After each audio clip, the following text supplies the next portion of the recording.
How to be a ruthless wargamer. That's what we're going to begin to explore in this vlog. And doing this wargaming thing, there are lots of ways to approach this fantastic hobby. Whatever your system is going to be, Battletech, 40K, X-Wing miniatures, chain of command, exploring different options, different ways to play.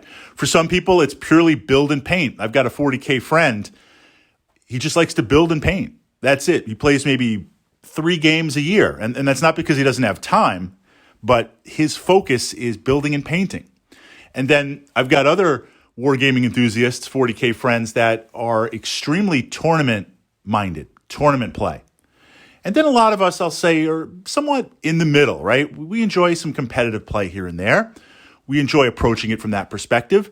We also enjoy it from the perspective of building and painting and having narrative battles.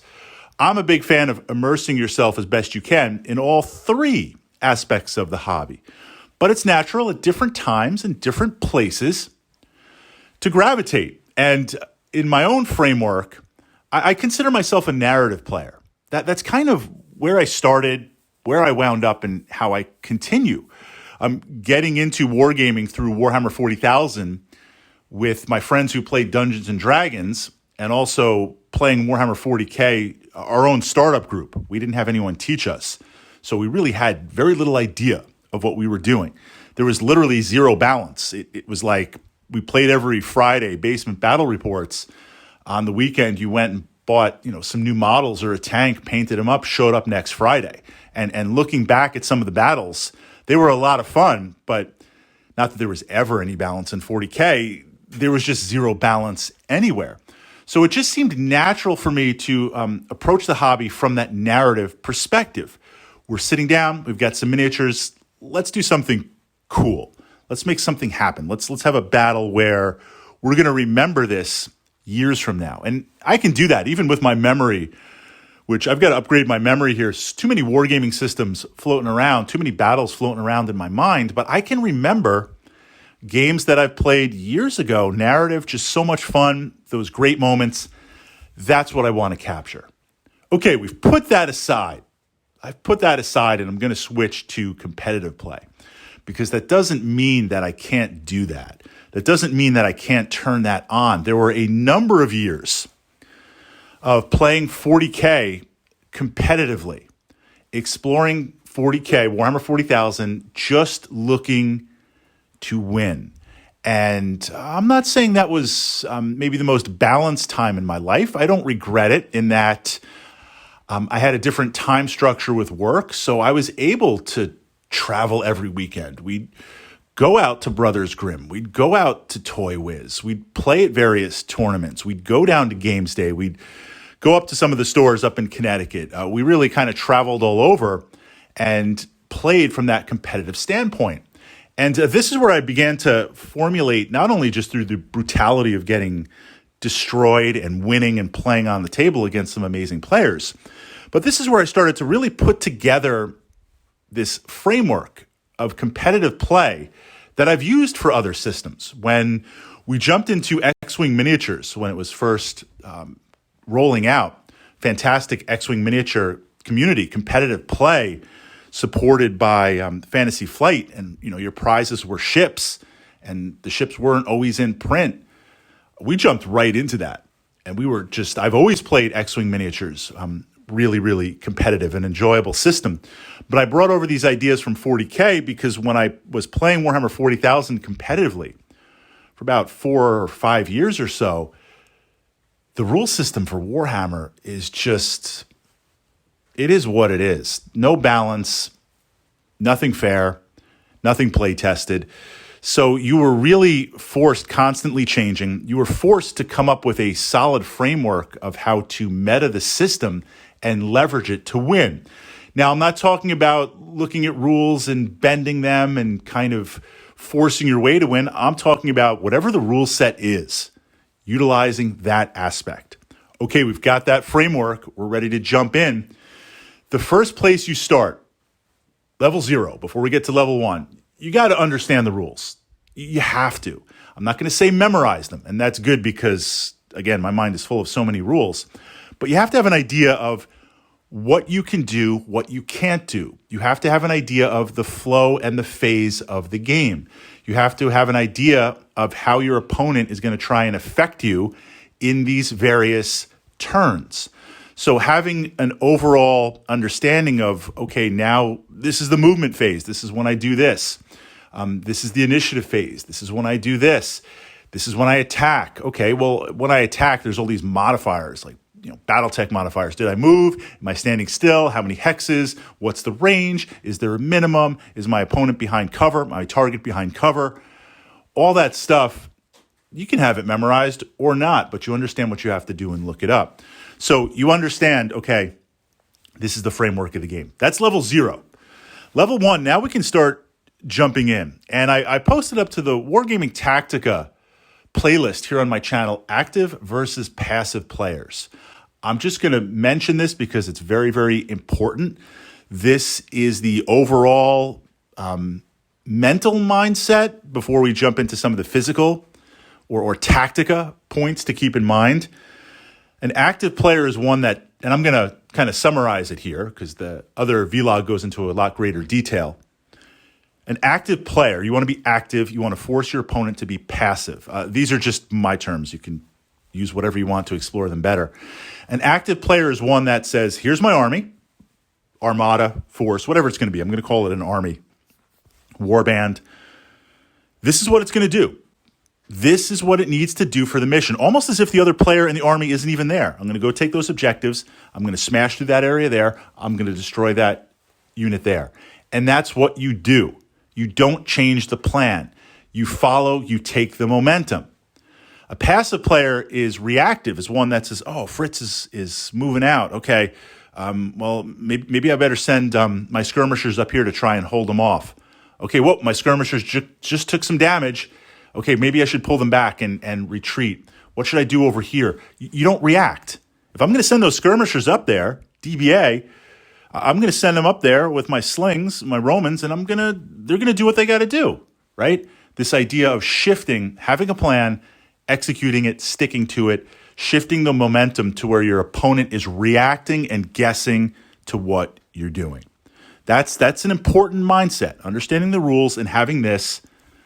Now moving into, you start with the mission. Everyone talks about the list, the meta, what armies, what units are you bringing? Yes, absolutely, that's important. That's going to allow you to execute the tactica on the table. And you definitely need a plan for that. But you need to build that army and optimize that army. So what you're looking to do is you start with the mission. What are the missions? Now, they might be missions in a book. They might just be head-to-head.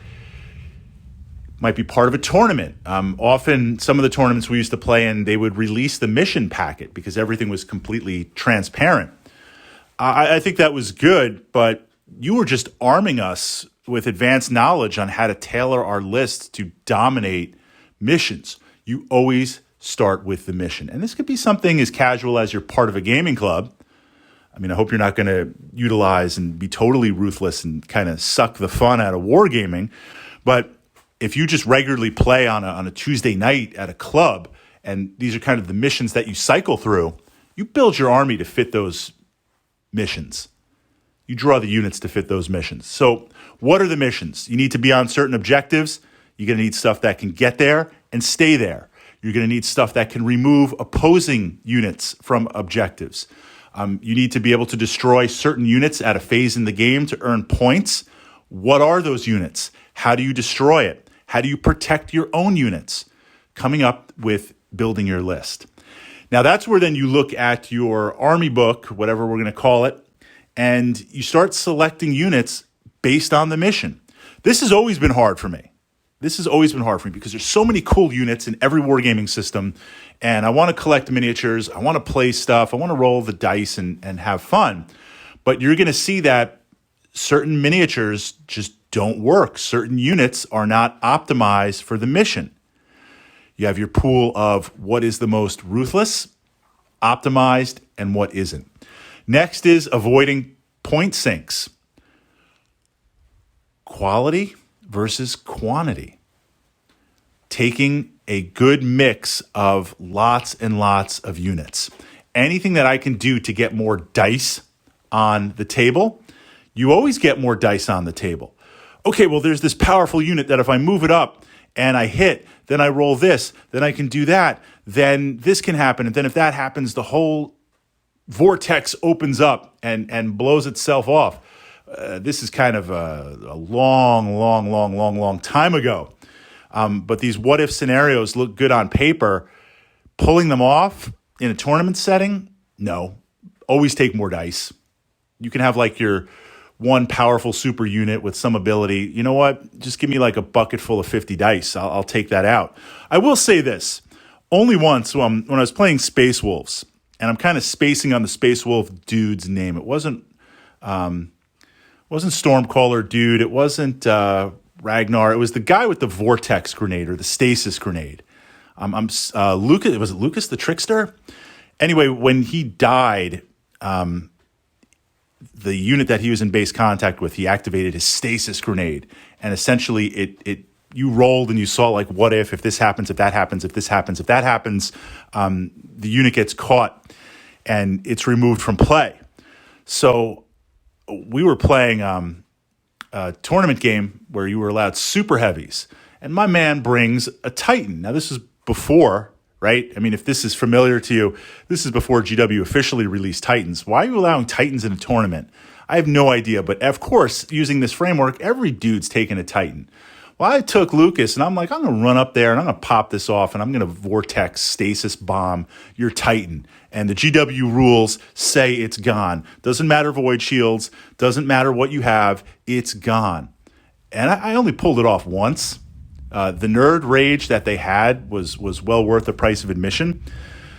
It helped, but every other time, he just got torrented down and died. I say that without going into too much of a sidebar. Too many what-ifs. And he was a lot of points, and it was one unit. You know what? Take more cultists. Take more neophytes. So you want to get maximum dice density on the table. X-Wing miniatures, back in the day, TIE spam, more dice. You can have like 5 or 6 ships. I'm throwing down like 12 TIE fighters minimum.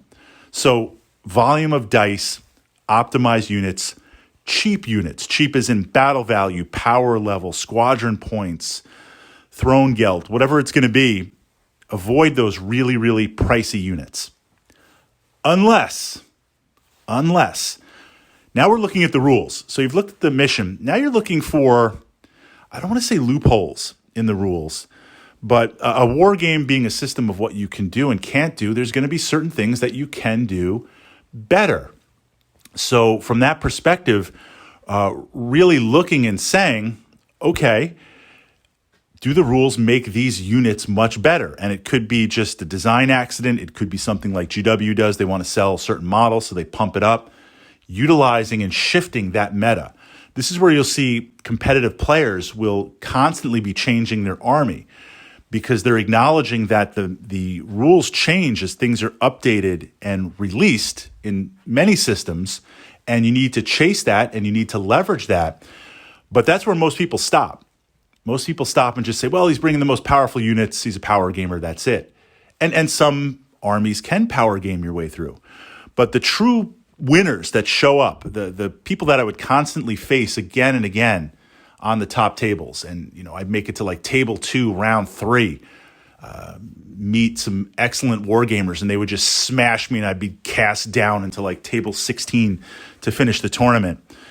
Learn from that. Never go into the final game on table 1, 2, or 3. You want to go into the final game, table 4, 5, or 6, because when two tigers fight, they both obliterate each other. So I want those top players to obliterate each other, and then I'm on table 4, just kind of gobbling up maximum points, jumping into, second, third, or first place. But in realizing that, most people look and they say, well, they're just taking the hardest units to play. They are. But they've got volume of dice. You look, they've got massive volume of dice, or controlled focus volume of dice, meaning you get rerolls, you get ways to modify the dice, you get ways to bypass certain things. We're going to talk about that in a moment. And they were also built their army to win the missions. They focused on the missions. They've got a lot of other stuff than just those hard units. The last piece, and depends on the wargaming system. Some are easier than others. What can you do to modify the dice or bypass the dice? I'm not talking about cheating, sleight of hand, or any of that type of stuff. I'm talking about if I roll a bunch of D6s to hit, then can I get some rerolls? If I roll a bunch of D6s to hit and now I have to roll to see how many kills that I get, and you're behind a wall, chain of command, you're behind a wall. So a 4, a 1, 2, 3, 4. A 1, 2, 3, 4 is nothing. A 5 is shock, and 6 is a kill. So I need a 5 and 6, but I really want a 6. Well, if I'm using high explosive or plunging attack, then a 4 or 5 is shock, and a 6 is a kill. So from that perspective, utilizing units that increase your dice or bypass certain natural defenses, right? Back in the day, armor piercing, invulnerable saves, ways of bypassing, you don't get a defense roll, you don't get a defense bonus.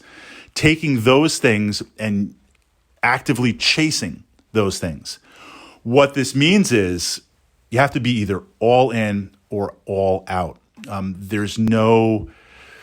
There's no half competitive play, meaning I could build an army to sort of play the missions, but if I don't play or chase the meta, I'm at a disadvantage. You need all three to interlock.